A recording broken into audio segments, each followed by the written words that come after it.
And welcome back to episode 2 of The Brass and the Truth.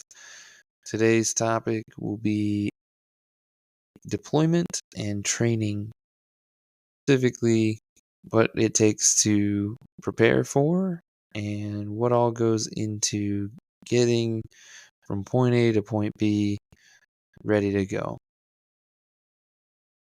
I'm gonna start off with asking, what do you think the armed forces is doing currently, and how do you think it has improved or degraded in the past couple years? How do you think COVID affected training centers and deployment prep? And do you think that we'll make progress in the near future to improving upon that? So yeah, all the listeners, you can comment on your opinion, especially those who were in before and after COVID. Personally, uh, I could definitely say COVID did have an impact, especially with the previous administration. Now, based on comments said by Secretary Hesketh, I think there are going to be certain dramatic changes, especially in the positive side of things, trying to make sure our guys are going back to the mindset of what it was before COVID. During COVID, things are slow, very slow, very cautious proceedings. And it's definitely not the way to go. I get it that it was all about trying to make sure people didn't get sick or whatever. But again, this is the military where you get a dozen shots and you get another dozen shots before you get deployed. So everyone is pretty much healthy. They make sure that you stay healthy. I mean, I don't recall anyone dying from COVID that was in the military uh, during the COVID year. And most of the people, including myself, that had COVID, we managed to get over it within a couple of days. So I think it was a little extreme with how dramatic they went over it. And even after 2 years had gone by since COVID, they were still being overly cautious about it. So I think we will get back on the right track on it. Yeah, um, definitely went into the topic a little bit, but those pre-deployment things like shots and general readiness of the soldier fall into that SRP category. And for those of you that aren't familiar, Soldier Readiness Program was basically getting all of your documents and all of your life in order prior to that deployment, and having a readiness profile of green, or whatever your unit would call it, was quite important. So we did see a trend downward in SRP numbers in my unit around COVID, but more to do with physical readiness than anything else, just due to how that shut down the gyms and prevented people from, coming in and doing organized PT. I don't know, did you see the same? Yeah, definitely. It would vary from base to base, but there was a time at Campbell where it was basically shut down for an entire month. And it was remote training. And it was up to the leaders to make sure that their soldiers were receiving this remote training. And obviously, some people neglected it and not actually do it. So you did have soldiers out there that basically did not get any type of training for an entire month. Now, I know some places they did go for a month and a half, sometimes even 2 months without even reporting to their duty station or even to their footprint. Yeah, gyms, they were requiring you to wear masks inside the gym while you work out, which is not helpful at all. And it was kind of counterintuitive, really. But yeah, we're going to get more into the combat training centers. But during COVID, my brigade was going to go to JRTC, which is Joint Readiness Training Center, for those who don't know what it is. We had to take a day out from preparing our equipment to go down to Louisiana to go into one of the hangars and get the shots, not the shots, the tests. Those who don't know, they basically took a group of 5 people all at once, and if that batch came back positive, the individuals had to come back another day and get tested individually. And coincidentally, I was one of those people that came back positive. I ended up missing out on JRTC. And the way how my brigade did it was you miss the first 2 weeks, which for CTC, those first 2 weeks is your in processing. And in the first 10 days, if you show no symptoms and you got cleared by the meadows at your home station, which is Fort Campbell for us, you arrive late. So you had to quickly in process and then basically immediately go into the box. Well, I was just now starting to show the symptoms like 2 days prior. And the day after I met with the medal, it hit me like a freight train. But we missed a lot of people. And being in artillery, my section I was in charge of, there was only 2 of my guys that were able to attend GRTC. And there's supposed to be a minimum of a fully strength of 10 people. So, yeah, they still had my guys do their job, but realistically, they're out of the game. They can't operate with just 2 guys. They made it work, but miraculously somehow. But that's not, you can't deploy to combat with just 2 individuals, but the excuse was using COVID. So if world event came where we had to go to war with Russia or China at the time, what would they have done? Oh, these guys can't go to combat because of COVID? They would have had to suck it up and say, it doesn't matter, these guys have COVID. We need guys, we need boots on the ground. Go. I mean, what would they have done? I mean, China, the PLA has 1 billion soldiers. So, exactly, what would they have done? Yeah. I find it interesting that, you talk about how they ran batches and who would go and who wouldn't go. I don't know if I told you this about mine. So my guys went to NTC, but at the time I was the company XO, and we only sent one of our platoons and our headquarters element. Goodness. Oh no, actually I think this is right before I was making my transition at XO. I was the second platoon leader. First platoon went to NTC with the command group. When they came back, I took over the XO role because ours was processing out. But out of the 3 platoons in our company, 2 of them didn't get to go to NTC at all. And that was being, military police. That's a whole different thing for backfilling, the on-post mission. But I still had teams that weren't sent, weren't trained, and I did question that why did we not support the on-post mission with one of the other 2 companies that were still there? Because one of them was in Europe at the time. So out of 4, 2 were down and 2 were up. Needless to say, we picked one platoon. We stacked that platoon with people ahead of time. So we tore up our units to make sure that first platoon had enough people to go to NTC. So they had a short window to train in the green cycle, because MPs also don't train all year long on tactical tasks. And then we take that hodgepodge platoon, send it out, and then expect the other 2 to perform on deployment. It was an interesting method, and we definitely got to train our 2 platoons separately, but I wonder what it would have been like to have the whole company go. And I would rarely get to see the whole company operate as an element. So a little jealous, but insight on what I experienced from a train up. Mm-hmm. I mean, I will add this as well. Coming from a light artillery unit, those who don't know, there are 3 gun batteries.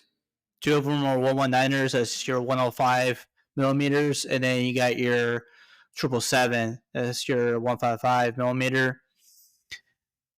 The discussion that you will hear from a lot of your artillerymen is that we will never deploy with the winners into combat.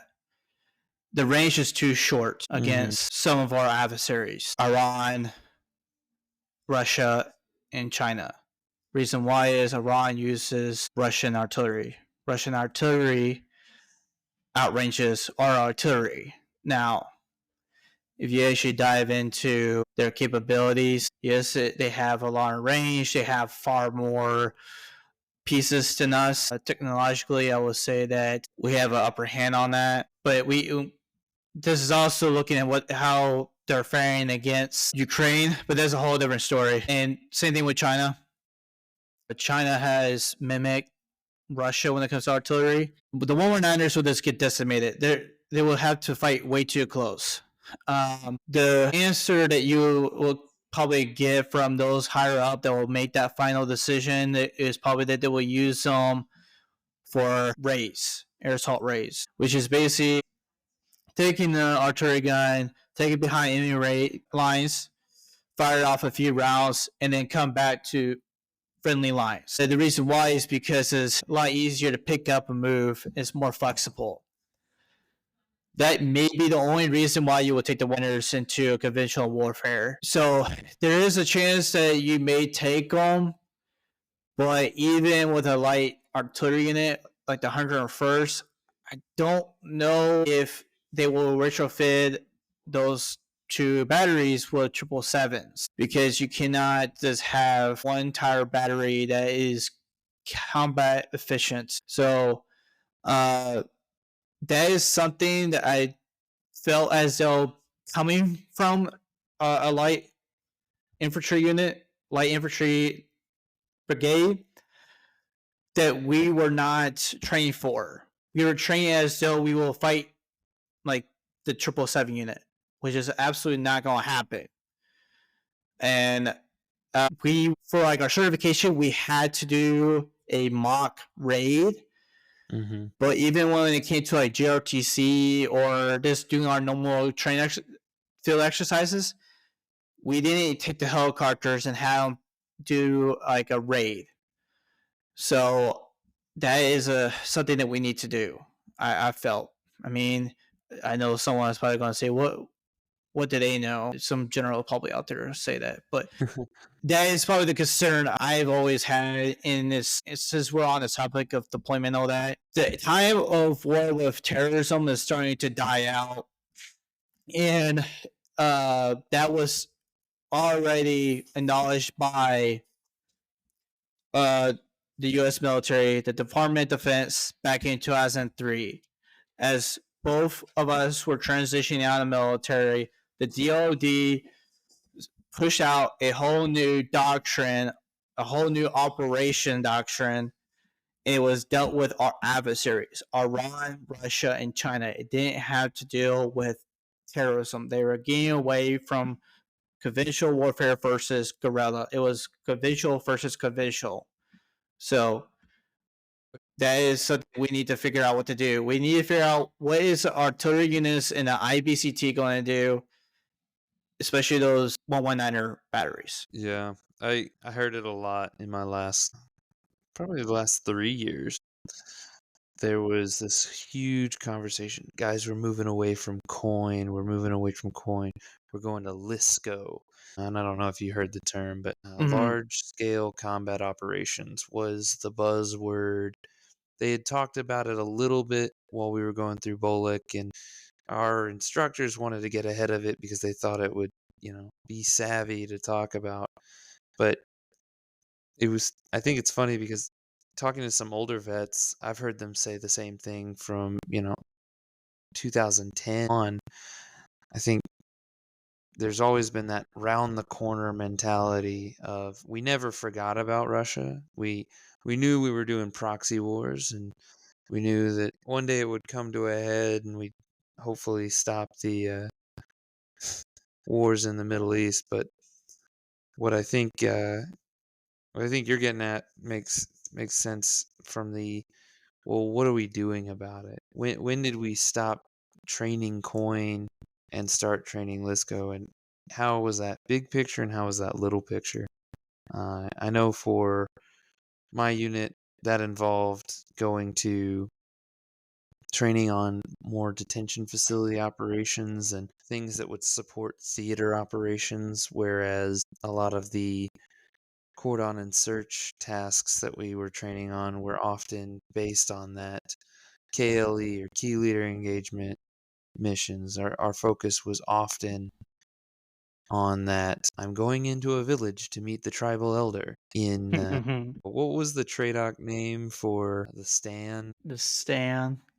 Oh, we always used a name for it. I Yeah, think they changed that one though. I think they changed the definition as well. They made a lot of changes with KLE. I don't. They don't even use KLE anymore. It's completely different now because they made that changes as soon as we left. of course. But I mean, I do find that interesting. And to your point about, the range versus the equipment and the general maybe laughing at us, I think you got to go back and you got to look at, you know, what World War One and Two were like. Because while we thought trench warfare would become obsolete, just look at what Ukraine's doing. Did your Yeah, team talk about ever the conflict in Eastern Europe or what that might look like? yeah. We were definitely keeping a close eye on Ukraine, especially us as being artillerymen, because of the fact that at Bolik they were obsessed with Russia because of the fact that they were talking about how Russia was our biggest adversary, and they were basically trying to make Russia into a scare factor. Russia will kick our ass. They were going to demolish us. We got to be prepared. If you come across the Russians, be prepared to be attacked relentlessly. You may die against them, but make like hit. I mean, all that crazy nonsense. And then we started looking at seeing how Russia's artillery was getting their ass kicked by our equipment being used by the Ukrainians who had just gotten trained on it this a week prior. It was like, oh, okay, maybe the Russians aren't that as we thought they were. Shocker, to be honest. I mean, it's no different than the Pentagon saying that Kiev will fall within a week. And I was just watching the news, this junior officer, seeing that these Russian air assault guys just got their ass kicked, and I was like, nah, this war is not going to be over within a week. The Ukrainians are going to be able to push them back. And sure enough, they did. They pushed them back, and I didn't. You know, I'm not trying to be that guy, but I honestly was not that fooled by it. You can say it's arrogance on my part for being American, being a patriotic person, all that, but like, yeah, it's pretty scary. Like, heck, like the Russians can shoot 30,000 kilometers away. But when we have what's called Excalibur that has a margin of error of 5 meters that can shoot at 30 meters, 30,000 kilometers as well using a GPS. I mean, yes, the blast radius is not that great, but still, all I gotta do is find out where the commander is and just use it on them, and more likely this took out the commander, which is exactly what the Ukrainians were doing. They were using their drones to find the commanders and using Excalibur and using MRS to find them and kill them. I mean, they're using our equipment to take out their commanders, and it's just completely causing chaos. I mean, Make makes you have go some back to, confidence. yeah, but it makes you go back to um, the changes that happened in the Revolutionary War, right? Like there was officer and gentlemanly warfare, and then all of a sudden you've got these guerrillas that are taking out officers, and you know, really the start of ungentlemanly warfare, and we're still doing it today, right? That's the primary target, and that's an effective way to cause chaos and other for another podcast episode, but we can talk about the structure of our military versus the structure of others. Our S2 did a wonderful class on Russia's structure, but staying on the topic of training and what you guys saw coming out of Ukraine and how our stuff was being used, the paper tiger that Russia was, did you see an implementation of, that kind of mentality, that training, that, target these nodes, these strategic points. And I think even before we started the podcast, and you were talking about your guys at JRT finding, marking, and firing virtually on Geronimo. Was that already standard practice, or was that just implemented in that training?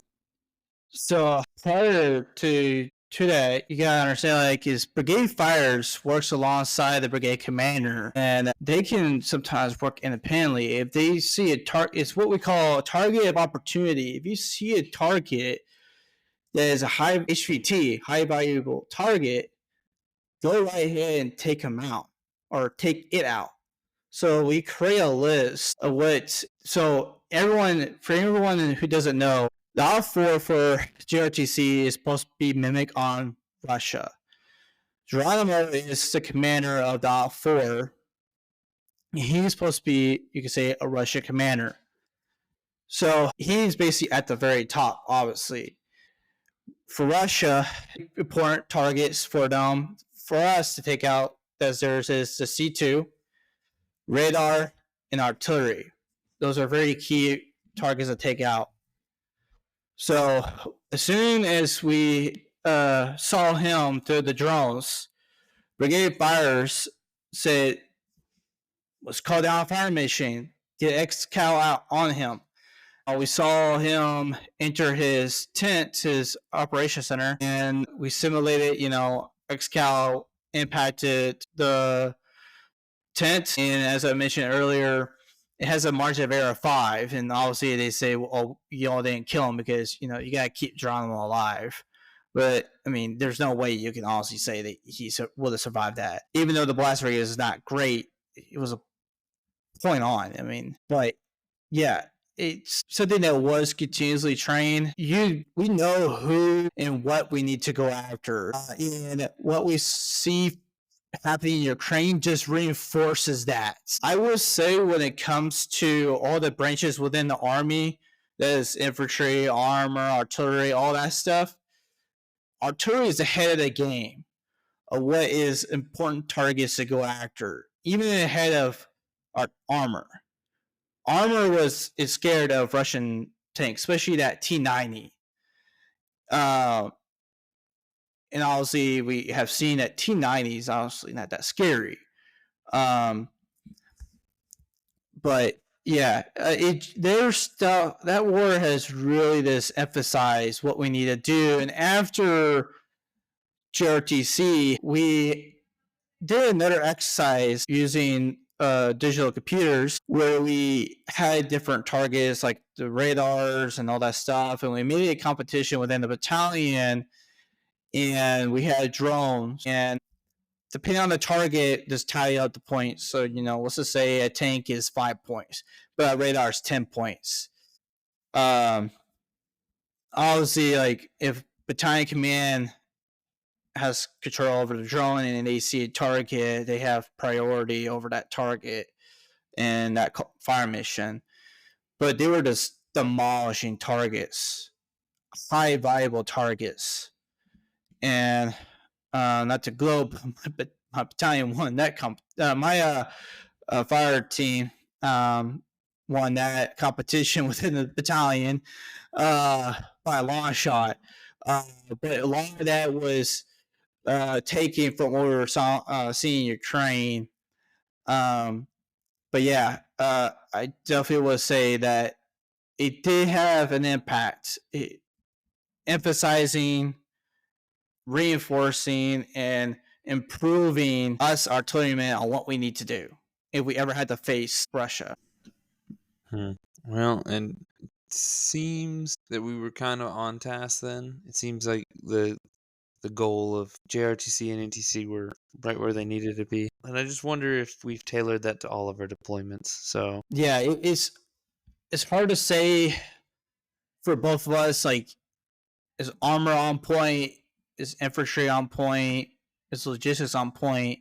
That's where we have to engage with those individuals to see, like, if they had to make any adjustments or not. Maybe look at the regulations as well. But I probably would say we've been close to the point, but I think it's been the issue was I think the DoD over exaggerated the lethality of Russia. And I think maybe it's not such a bad thing for the training aspect. No, no, I'll it's say not. because they say, The verbiage that they would yeah, say. yeah, it's just more sweat and training, less blood in combat. So, Mhm. but you know, now I'd like to shift a little bit to some of that logistical readiness, right? So, we talked a little bit about the CTCs and how they're utilized, how our units went through it. And I'd love to get, obviously, some of our National Guard guys that we're friends with on to talk to them about, how they deployed and how their units prepped for it. But there was a little bit of an issue with deploying out to NTC for our guys. They prepoed equipment. So for those, not familiar with the process, our unit went out and fell in or assumed the equipment that was on station at NTC rather than utilizing our equipment on home station. When we deployed to Korea, we took our own stuff, and so to some degree, we had a maybe a idea of how much of our fleet was going to be effective and what to do if that were to drop in effective use. Did you guys see similar logistical problems or a difference in what you deployed with NTC JRTC versus what the unit would take on the actual deployment? Yeah, definitely. Which I thought was laughable when I first started off. I mean, obviously, when you're a fresh lieutenant, you don't know that.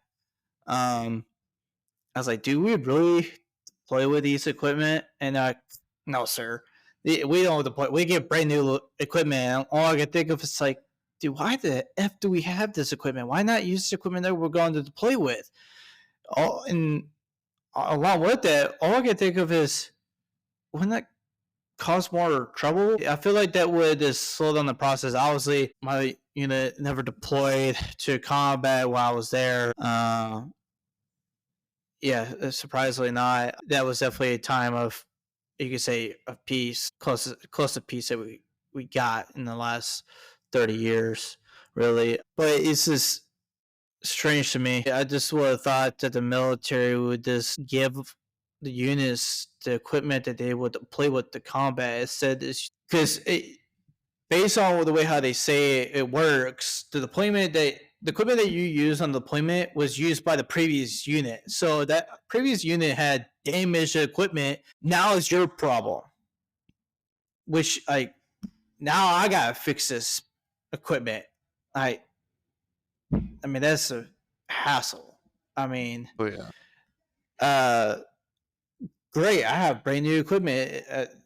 I would expect it to be nice and pristine, but now I'm going to probably find something that's busted. Or, oh, I'm supposed to have 10 of this, but now when you're saying that I only have 8 of this, like, come on. I mean, stuff like that. It's just almost sounds like to me that we don't have enough equipment where we should have, like, say, 1,000 Humvees, but we only have like 500 Humvees. Just put it that way. It's just maybe we should produce more so there's enough for everybody. And I'm not 100% certain that there's not enough Humvees, or if it was that there's not enough Humvees that meet the deployment standard, right? So one Yeah. of our issues, and not to, if there are any adversaries out there, or even DoD bigwigs that want to come in and say they're talking about our weaknesses. Let me tell you, there there is no shortage of defense budget dollars to go towards armor kits and turrets and all the fancy fun things that we use. So when I Mm-hmm. say this, it's more these the great thing about American soldiers is they make do and kick Mm-hmm. ass with what they've got. And we didn't just roll Desert Storm with a perfect bit of equipment. I guarantee there was, a ton of dudes with duct taped stuff on there, and they still went out and Duct tape is your best yeah, friend. 550 core yep, too.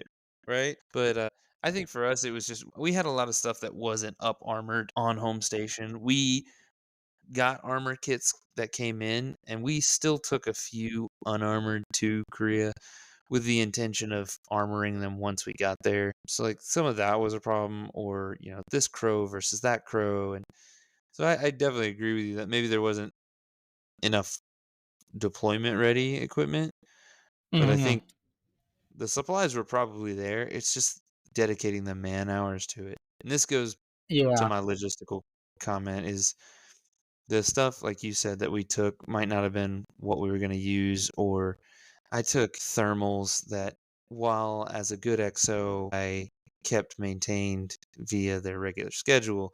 Most of our soldiers had never put on their rifles, as heavy as they are, that it would have been a change to how they pack, how they shoot.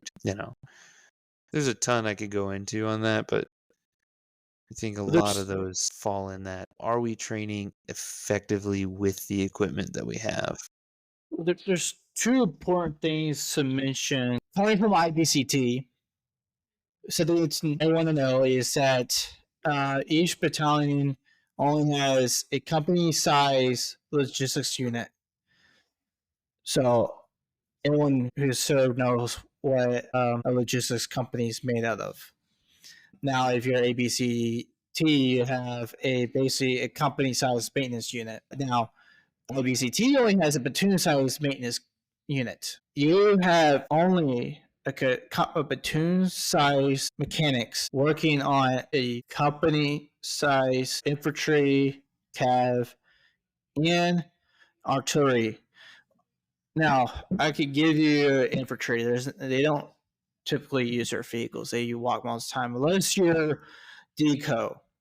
Now, artillery, we have to have our vehicles. We need a vehicle to transport the gun, and we need another vehicle to transport the ammo. There was way too many occasions that we had vehicles after vehicles that were not mission ready. So there was a lot of times we had to make do. I mean, there was one time where one battery, like half their vehicles were not operational. It was ridiculous. And it's just because there wasn't enough soldiers in the maintenance platoon. But also, I mean, we all have our stereotypes about maintenance guy mechanics, and we all know that one common stereotype that they're lazy. So I'll leave it at that. Oh, I'll leave it yeah, at my that. guys would have fought you on that one. Yeah. But that was the stereotype, at least from my battalion. But the other one is CIF. Is that when you Don't get me started. go to your duty station, they give you a piece of equipment, and this is equipment that you use while you're training. Sometimes they're not the greatest, sometimes they're pretty decent, but this is equipment that you will not deploy with. When you deploy, they give you a whole another set of equipment, which is also kind of weird too. Is that why do you get a whole different set of equipment for when you deploy? To me, it's much better for readiness to get the soldiers the equipment that they will deploy with as well. Get them used to it, let them get comfortable with it, let them get some training on it as well. That's not how the military operates, especially the Army. Because I don't know exactly how Air Force does it and Navy does it and all that, but that's how the Army does it. And whenever you go to another duty station, the equipment that you get when you're in process, you have to give it back to that base and draw it from a new base. Now the equipment, if you deploy, you get to keep that one until you leave the Army, but still, it does make sense to me. The equipment that you will deploy with, you should be given that at your first duty station and just use it so you can get used to it and hands-on training with it. Yeah. Well, I think you hit the nail on the head for just about all of that. CIF was my nightmare every Mm. time. Go on TikTok, you'll find a lot of people making fun of CIF. They have a really Well, bad reputation. hey, and just to be completely transparent, Marines, it's not SIF, it's CIF. We love our brothers in arms, but come on. You Oh, spill yeah. it out. I mean, but they do that with a lot of things. They try to like They don't spell it out like we do. They just, I don't know. I'm trying to think of another acronym where they do that. It said they're spelling it out, and then I can't remember that I just can't acronym. think of any. Yeah, So they do it the on something best. else, but whatever. We'll move on because I want to go on the definition that the Army has for a CTC program, anyways. Absolutely. Hit it. Because we're 40 minutes into this, so if you want to, you can read the definition from AR 350-50. Yeah. All right. So we got, like you said, 350-50, 1-5. The proposed vision and intent and objectives. The vision: the Army CTC program remains the cornerstone of an integrated strategy that builds trained and proficient combat-ready units and leaders to conduct operations as part of a joint force ready to win in a complex world. Now, I'll read the rest, but that buzzword on complex world is oh so fun. We'll get into it in a later episode on buzzwords. CTCs provide crucible experience for units and leaders, training in a complex and highly realistic decisive action training environment or DATE, designed to replicate combat by stressing every warfighting function with operations against tough, free-thinking, realistic, hybrid threats under the most difficult conditions possible. The CTCs will accelerate a return to standards-based training and the pace of the Army's transition to a unified land operation, that what they replaced LISCO and some of the other things with, by challenging units and leaders to adapt to battlefield conditions, and by enhancing lethality and our ability to operate with our unified action partners and special operations forces across a range of military operations. The end state will be units and leaders prepared to deploy worldwide, fight with confidence, and win against any adversary, anytime, under any conditions. Doesn't that just get you pumped up a little bit? Yeah, it drags on a little bit. It gets you pumped up, and then it starts to doze off a little, like every other Army regulation does. Uh, they're I know they're supposed to be a good old soldier and read the regulations, but this is where me just I rather just get a little hands on instead of just reading the Darnell's regulations like they want you to do as an officer. Um, but anyways, uh, yeah, that is your definition of the Combat Training Center according to the Army. Your four training centers to the Army is Joint Readiness Training Center, which is down in Louisiana, National Training Center, which is out in the Mojave Desert, Joint Multinational Readiness Center in Germany, which is honestly probably the coolest one. That's where you get to train with the Brits, the Germans, and all of them. And the Michigan Community Training Center, which is in Leavenworth, that's more for like command units. I know for anyone who is probably not in the Army, probably is like, why do y'all keep on talking about the Army? But, that's where we have all of our experience. We will talk really quick about the other branches other than the Navy. We couldn't really find anything about the Navy. That might be because every time they leave port is always a deployment for them. But we'll go really quick over what the Air Force has according to the Air Education and Training Command. Now, they have an article from last year. They said there's two goals to the IDRC, which I've been trying to look for in the article exactly what that acronym means. Oh, installation, deployment, and readiness cell. Well, So, and before you get in that, I just want to let you know, yeah. dating an Air Force officer right now. Dude, I love her. She's absolutely the best. She did tell me the Air Force is about to change some of this too. So, Really?